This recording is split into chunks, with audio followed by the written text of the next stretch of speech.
Because of today's Olympic opening ceremony, I feel like I have to bring back the Friday song and make it Gojira or something. Huh. Man, was that fun. The Marie Antoinette and Gojira jamming on the side of a building. Flames all over the place, lighting, red stuff. Yeah, things I didn't expect to see at the Olympics. A Kiss concert breaking out, essentially. Okay, hold on just a second. Kiss?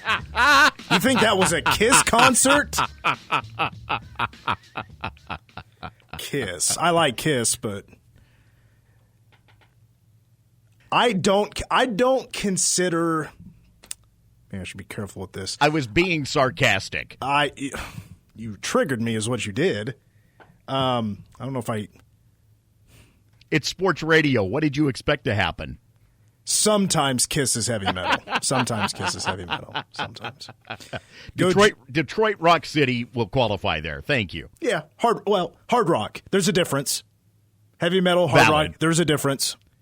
I would consider Kiss more they dress like heavy metal. Yeah, agreed. The game continues. Mitch Fortner and Troy Coverdale. I mean, Metallica is heavy metal. Slayer, Gojira, that's heavy metal.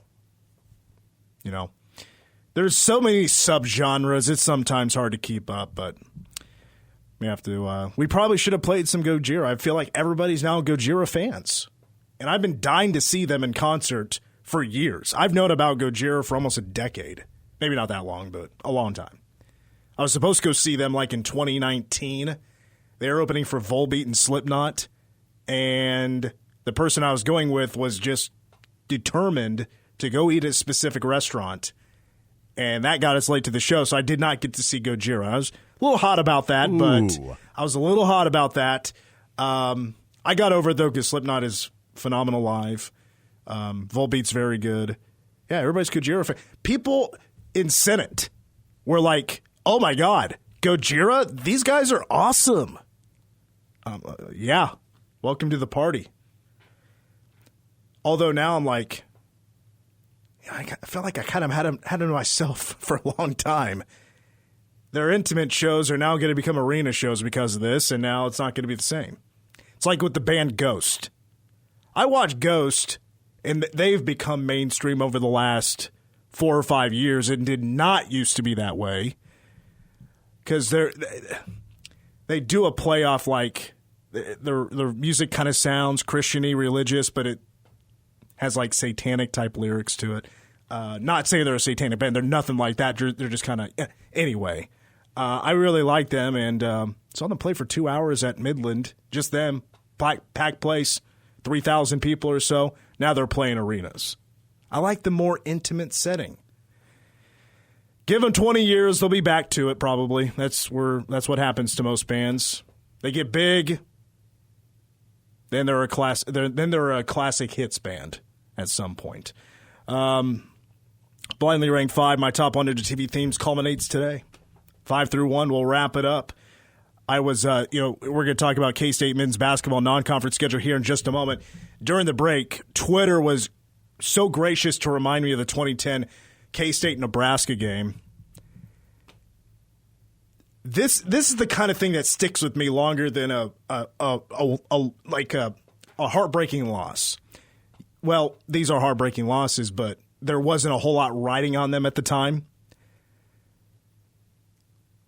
The very last game K-State has played Nebraska in football and now basketball have been embarrassing losses at home, where I leave both places and I hear the chant, "Go Big Red." That sticks with me longer than the heartbreak I had after K-State lost in the Elite Eight in the Garden. Because I don't like Nebraska. I just don't. Although I may go to a game in Lincoln this year. So can we get them scheduled? We need to fix history here. Just my opinion. All right. Non-conference schedule for the Cats. Let's get the breakdown here. Here's the full schedule. It starts October 29th, Fort Hays State exhibition. That's a Tuesday. And then on November 5th, that's a Tuesday as well, a week after. The home opener against New Orleans, a 10-23 team a year ago. Saturday, November 9th against Cleveland State. LSU coming to town on Thursday, November 14th. November 19th, back at home against Mississippi Valley State. And then the Paradise Jam. That gives Case an opportunity to play potentially one or two NCAA tournament teams from a year ago. But we'll see. We'll see how it plays out. Back at home against Arkansas Pine Bluff on Sunday, December 1st. Saturday, December 7th at St. John's for the Big East Big 12 battle. Saturday, December 7th. That doesn't make sense. That can't be true. I think there's a typo here. But anyway, it's on the game in Kansas City against Drake is after that, whatever date that is. Drake was an NCAA tournament team a year ago. Saturday, December. Again, I think we have typos here. Maybe it's supposed to be December 14th for Drake. I'm not sure. I don't remember. But anyway. And then after that, the final game of the non-conference is at Wichita State in Koch Arena. I think first glance, I think a lot of people feel a bit of the same way, that it feels a bit soft. I do want to mention that K-State does play 20 conference games this year. They play in the best conference in America. And with that, I mean, they're going to play most likely, quad one games in substitute with those two conference games being added, and they're now at 20. I will agree, though, it does lack a little bit of excitement. Going back to last year's non-conference, you opened up at USC, and what a great opportunity that was for K-State. Providence and Miami in the Bahamas. NCAA tournament teams there, an overtime game and a 8-point loss to Miami with Nigel Pack going off. You had the mix there of overtime games, 3 in a row. But, I mean, back-to-back was Villanova, LSU, Nebraska, and Wichita State. That was a pretty fun run. When it came to a schedule, you're on the road at LSU. You had to get in the road game. Villanova is a name opponent, even though they at the time weren't great. They're a name opponent. People want to beat Villanova. They're national champion winners not too long ago. Cats won that in overtime with a buzzer beater with Tyler Perry. The Nebraska loss, what a disaster of a second half. And then in Kansas City, the Cats take down Wichita State. You just don't have that kind of run. The best home game is LSU. Now, you think of LSU last year, they're an NIT team, 17-16. K-State was better record-wise, but they both were bounced in the first round of the tournament. LSU was okay at best last year. I think they're going to be a better team. I know LSU is not looked at as a major basketball program out of the SEC, but I think they're going to be better this upcoming season. They got a couple of nice recruits, including, let's not forget this, Cam Carter transferred to LSU. He's coming back to Bramlage Coliseum on November 14th. That's pretty interesting. I think early on, though, and Coach Tang has done this before where he has called out the fans for not showing up for some of these non-con games. I don't feel like there's a whole lot of appeal for fans to come early to these games. And the appeal should just be to watch K-State play in person, but also remember, we have fans coming from all over the state, hours away, to come in for games. And you're not always jazzed to come watch K-State versus Cleveland State, but you're going to obviously have those kind of teams on the schedule. Welcome to the challenge of trying to come up with solid opponents on a Power 5 schedule and get them to come to Manhattan. That is always going to be a challenge. Yeah, and with the, Cal was supposed to come here this year. And let's remember, you have to have a Power 5 that wants to not just come here, but wants to be a willing team to give up a home game. That's tough. Or get the home and home. And yeah, and it becomes a challenge. It goes back to the old fight that Bill Snyder had scheduling, because teams did not want to give up home games to come into Manhattan and play a home and home. They wanted to go 2-1. To me, the schedule, though, is more exciting than just what it looks like on paper. You can look at this and think soft, it's not very exciting. Well, if you get to know the teams and get to know where you're going, who you're playing, it does become more interesting. I don't see this as a big resume builder, but you have Big 12 play to take care of all that. That's your resume right there. You're playing in the best conference in America. You don't have to have the most daunting. And I can't really compare this schedule to really anybody else's right now in the Big 12. I mean, KU is just absolutely stacked with a non-conference schedule. And they're going to win some of those games, I would assume. They're KU. But not everybody else has their non-conference schedules out. I just started pulling up some random teams, and they didn't have them out yet. So I think K-State's maybe a little bit early when it comes to the Big 12. But, I mean, 3 straight games. At St. John's, that was a team that was a bubble team. Mm-hmm. Like K-State, just barely missed out on the NCAA tournament, and they didn't accept a bid for the NIT. By the way, Rick Pitino is the head coach, and you're going to their place. And that game could potentially be played in Madison Square Garden. Drake in Kansas City. That's going to be a great environment like last year's game in Kansas City was. Drake was an NCAA team last year, and they're probably going to be better this year. I don't know about Wichita State, how good they're going to be, but that's in Koch Arena. Mm-hmm. And I know attendance has slipped because Wichita State hasn't been as good lately. That's going to be a great environment. Now, thinking nationally, I will say, K-State will probably not get a whole lot of eyeballs during non-conference play. The flip side of that is that you do have 6 of the 8 games in your non-conference, not counting Paradise Jam, at home. But I think K-State does have 2 less home games this year than last year. Because you've got 2 more conference games. You're playing a 20-game conference schedule, so that changes. Like Coach Bourne said, I mean, Cal was supposed to come here this year, right. But because of the change of the conference and adding conference games, they have to take a couple of steps back in the non-con build. So Cal is just going to have to come here at another time, which is potentially, I would assume that'll be next year. In the Paradise Jam, I mean, K-State's definitely the name of that tournament. It's not a very exciting tournament. I mean, George Washington, and then go to the semifinals, play Liberty or Louisiana, and then whoever in the finals. In the finals, K-State would probably face somebody with an NCAA tournament appearance last season, but you just don't know how that'll turn out. There's not a whole lot of big opportunities, I would say, but there are some interesting matchups. K-State will have some challenges. It's just not the biggest names in the world. It's not the biggest brands in the world. It does feel a little bit lackluster, but there's some storylines. Cam Carter coming back. You're playing at St. John's against Rick Pitino. NCAA tournament team in Drake. You've now blossomed the rivalry with Wichita State, and you've taken the first 2 games. I think they've played 2. Have they played 3? 2? 2. Intrust, Kansas City. No, they've played 3. Okay. They've played 3. Yeah, I'm right. I'm right. Boy, now I'm getting my game. Yeah, they've played 3. I understand. Because I think Bruce played them his last year.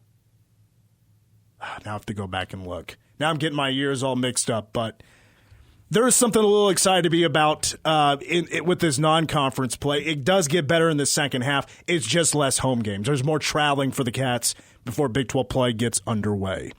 Let's take a timeout. We'll blindly rank 5 Olympics edition when we come back on the game. Country? Would you like to take that back? You're insulting the great late Toby Keith. Oh, this is Toby Keith? Yes, it is. And it's appropriate for the drive. We're on that American ride right now. I'll let you break the rule this one time. Because it is the Olympics taking place in Paris. Big deal for my mom's side of the family. We are, our ancestors were French royalty. So before or after beheadings? Oh, before. and after, probably. All the Louis. Louis the 12th, 13th, 14th, 15th, 16th. Somehow Louis the Fortner doesn't sound right. Nah. Well, so it was a son of a monarch who didn't like to obey by some rules, so imagine that. He moved to Canada. And and then the rest is history. That's where That was the ancestor that brought us over here to North America. Okay. So if it wasn't for a rule breaker, makes sense. I love breaking rules. You know, if you're not cheating, you're not trying. So in other words, you're telling us you'd be at home in Quebec. I think it was Montreal. I think is where he was actually. Yeah, Quebec. Yeah, because that's the French-speaking province. My great grandma her first language was French, and then learned English. And I remember because I was very little, and she was in her 90s, living in a nursing home, and she would, if I remember correctly, she mostly spoke French. Okay, only would use English with us, the family, or like nurses or whatever. But heard her speak French when she's chewing somebody out. Them French have a temper. My grandfather came from German stock. We could get into a whole discussion there. You thought that Canada would balance it out a little bit, right? But not with my great grandma. No. Hour 2 of the game does continue. Speaking of the Olympics, let's play a little blindly ranked 5. We haven't played in a couple of weeks. I'm going to give Troy a category. We're going to rank these things one at a time, but he doesn't know what comes next. And so we'll have a little bit of fun, play a little game here as we wrap up the week. Blindly ranked 5 Olympic events. I think there's a lot in the Olympics that people don't watch. It just you watch the swimming, you watch the gymnastics, maybe some beach volleyball. Sure.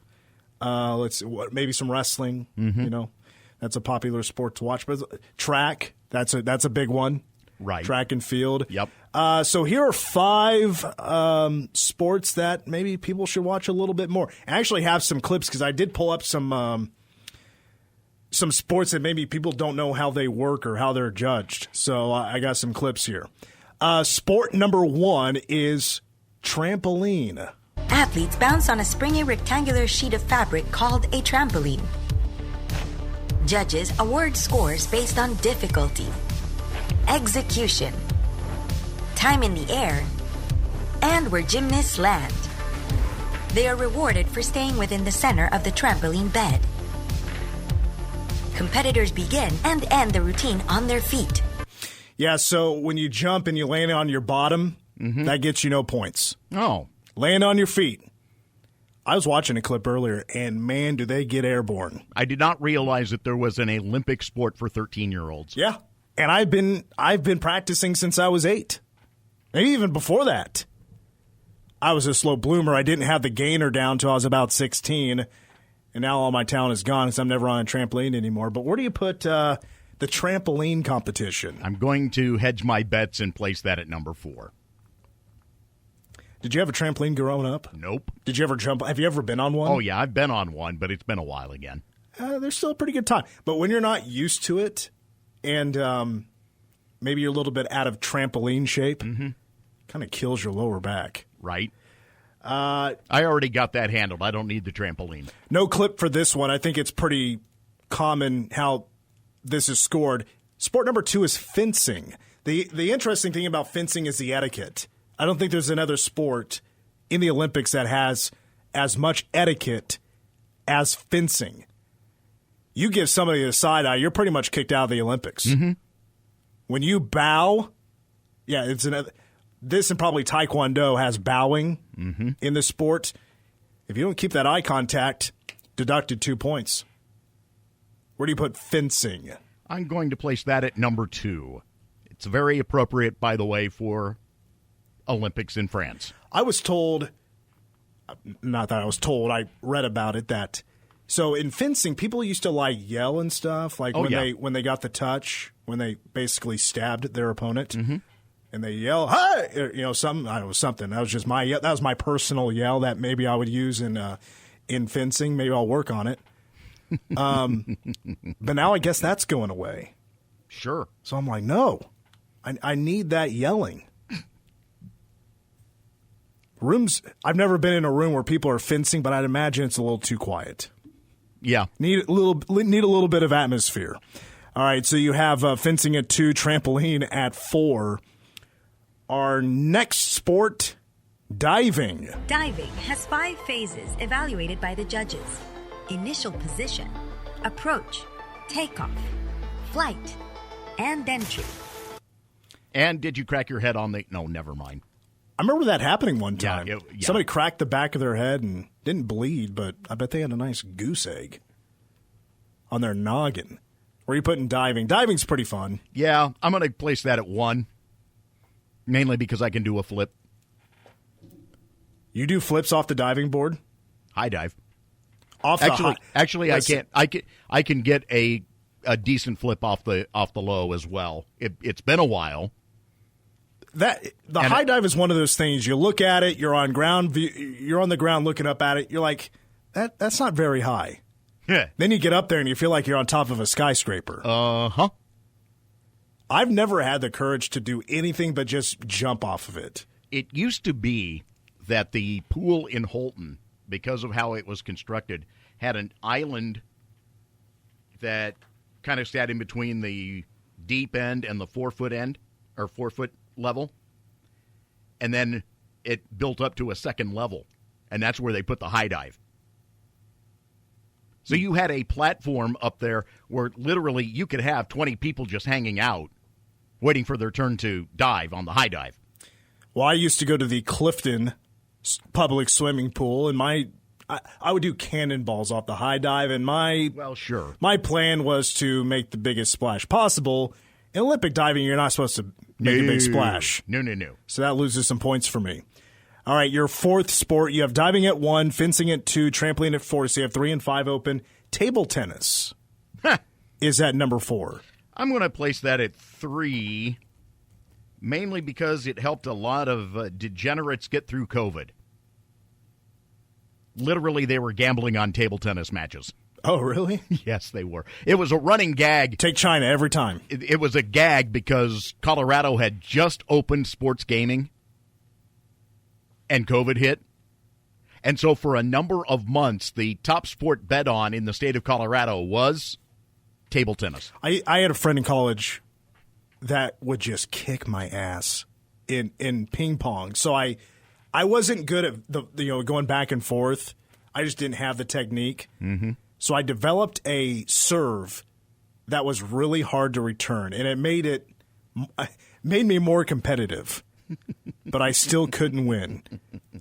Table tennis at 3. Your final sport is the new one of the Olympics, breaking. Breaking involves many different moves, such as top and down rocks.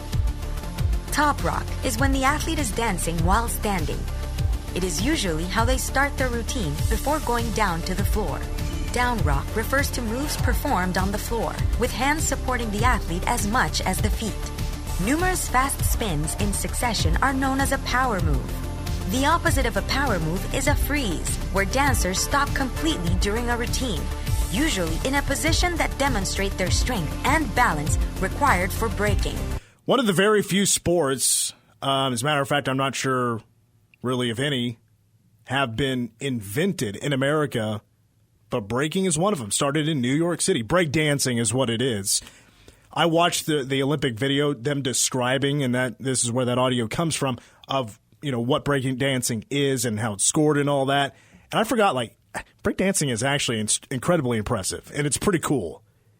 It was when